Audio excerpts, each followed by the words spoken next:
तो तुम आपस में क्रिया मिलन करो।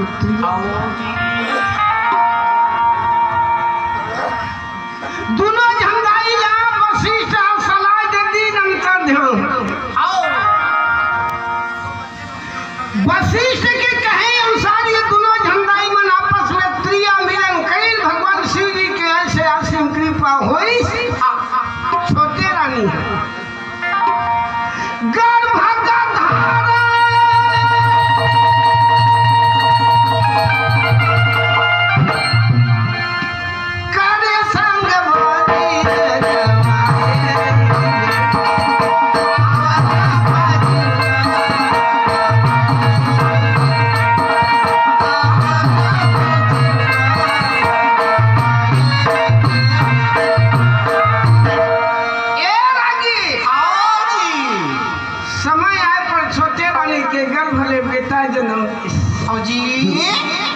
छोटे रानी के गर्भ भले बेटा जन्म ली जौने हो मोला सलाह दे रही तौने पहले याद कर।